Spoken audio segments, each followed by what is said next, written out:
When you move from development to production, the rules change. In the Jetson community, a lot of us like to build things ourselves, and for development that often makes sense. But production is a different kind of decision. The question is not just whether you can build the hardware, but whether you should, because then you own more than just the design. You own the build, bringing it to production, and the long-term support. If I were making that decision, I would certainly consider bringing in a hardware partner, and Connect Tech is one of the companies I would look at first. Today, we're taking a look at the Connect Tech Gauntlet Thor carrier board and system. The first thing you notice is that the Gauntlet has a different form factor than the NVIDIA GX Thor developer kit. The Gauntlet board is 155 millimeters wide by 126 millimeters deep and about 80 millimeters tall with the Jetson Thor and this thermal solution installed. It weighs about 1,122 grams in this configuration. Let's take a look at the board. We can see the Jetson Thor module peeking out from underneath the massive heatsink and fan assembly. On the front of the board, we have our connectivity options, USB and DisplayPort connections. The other large heatsink is for the networking chips. The other side of the board is more interface-oriented. We have the CAN bus connectors and the GPIO header. Also, the power plug resides here.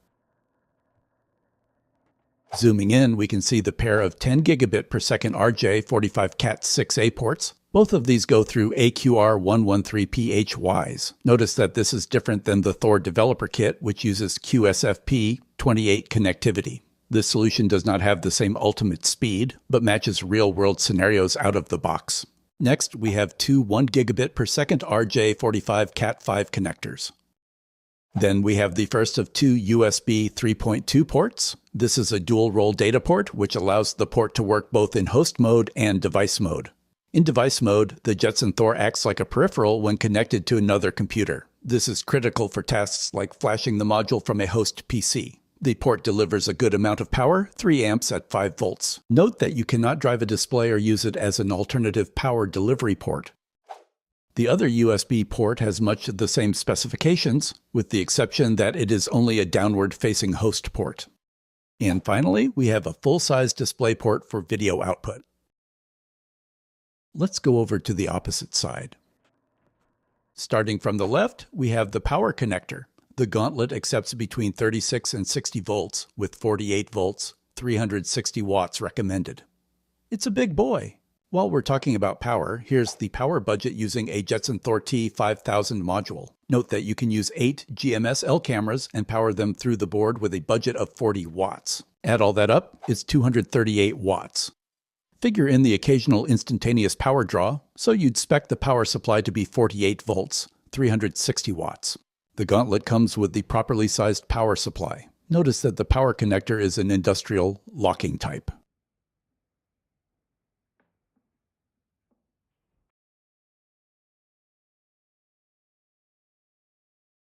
On the top side of the middle of the board, we have power, reset, and force recovery buttons. The serial debug console port is also here, along with a header to break out the power buttons. Beneath that, we have a 40-pin GPIO connector. This includes the usual suspects: 2x serial peripheral interface, an I2C port, a UART, 4 GPIO ports, and a PWM port. In addition, we have a couple new characters which will be familiar if you work in an industrial environment. There are 2 industrial serial ports, which may be configured as RS-232, which is for short-distance communication, and RS-485, which can go much longer distances. RS-485 uses a twisted pair approach for signaling up to 1,200 meters. Finally, if you're building an autonomous vehicle or a sophisticated industrial machine, your hardware needs a way to talk across a noisy environment without missing a beat. That's where the CAN bus, Controller Area Network, comes in. The Gauntlet carrier board provides 4 of these rugged interfaces, split across 2 high-reliability connectors. There are also pigtails for the GPIO header and CAN bus, along with a power extender cable included with the system. Here's a quick view of the top. Then we'll flip it over and look at the underside of the board. Here is where most of the expansion capabilities live. I'll put on my super-duper overlay. We've seen the GPIO and CAN bus headers. Here's the first keyM slot, useful for NVMe drives, and a second keyM slot. Then we have a M.2 key E slot for a wireless NIC. In the middle of the board, we have a M.2 key case slot for telecommunications. You can also see the nano SIM card reader beneath it. Next up, we have the camera interface. This will support up to 8 CSI cameras, 16 if you are using virtual channels. Finally, we have a couple of headers for 12-volt fans.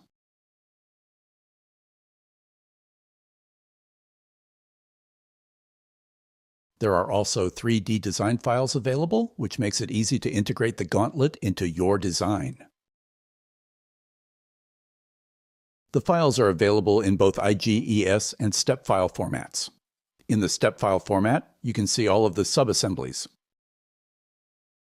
Note that you can also get this as in an industrial quality actively cooled case as the Anvil T5. Enough talk, let's fire this bad boy up. In comparison to the development kit, the first thing you will notice is the dark screen during boot. The kernel messages are not shown. You can still hit the escape key to bring up the UEFI screen if you need to adjust low-level parameters. Jetpack comes installed from the factory, so that's one pain point that is eliminated. It's straight to the introduction screen. This machine came with Jetpack 7.0 installed, which is Jetson Linux 38.2.1 and Jetpack 7.0.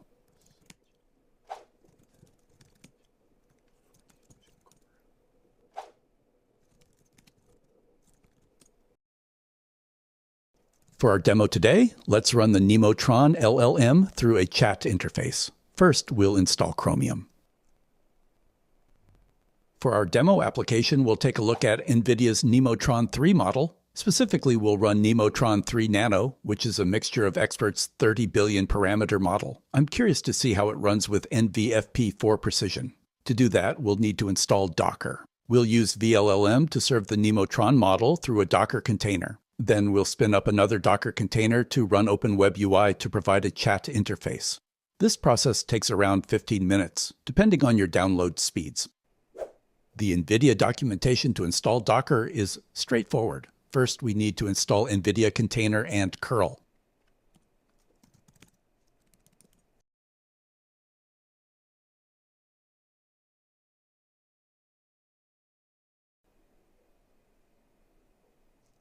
Then we install Docker from the Docker website.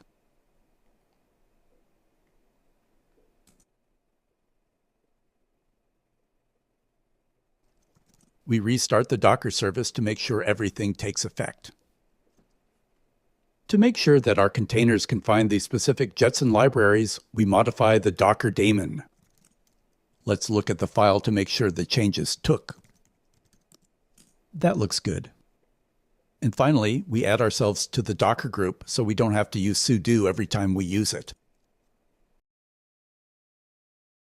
I pulled the vLLM and OpenWebUI images. Let's start up our server. Here's the commands I used, but they are very basic. There are a lot of clever things you can do here. Let's fire up vLLM.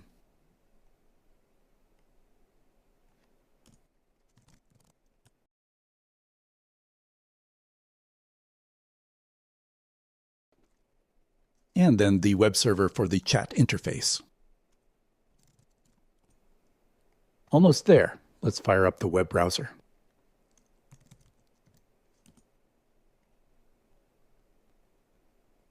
We'll start with a trick question that it should not be able to answer. Give me the 5 most important announcements that NVIDIA made at CES 2026. It takes around 30 seconds to warm up on the first query when the server is just launched. Let me run it for a moment so you can get a feel for how fast it is. Nemotron is running in thinking mode here.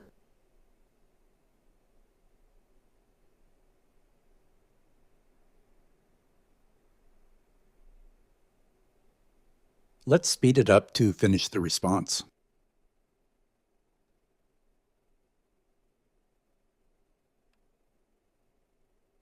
Well, it came up with an answer, so it appears to be working. However, CES 2026 is well after its cutoff date, which means that everything is hypothetical. To its credit, it notes the issue. However, a better prompt would guide that it is okay just to say, "I don't know," as the answer.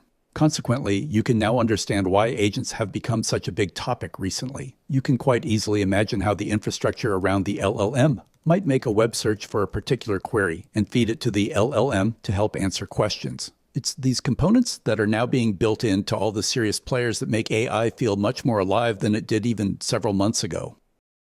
A couple of things to remember here. Connect Tech is an elite partner with NVIDIA, which means that they work closely with NVIDIA even before product launches. They have a head start on getting Jetson products designed and built before they are even announced to the public. Another point is that Connect Tech offers custom engineering services. That means that you can have a custom solution designed specifically for your application if need be. You aren't limited to an off-the-shelf solution. These services can be something as complicated as designing and producing a custom solution to something as simple as custom flashing the Jetson module with your application in production. Head over to their website, connecttech.com, and check it out. There are all sorts of interesting Jetson-based devices there. The Gauntlet is just the tip of the iceberg.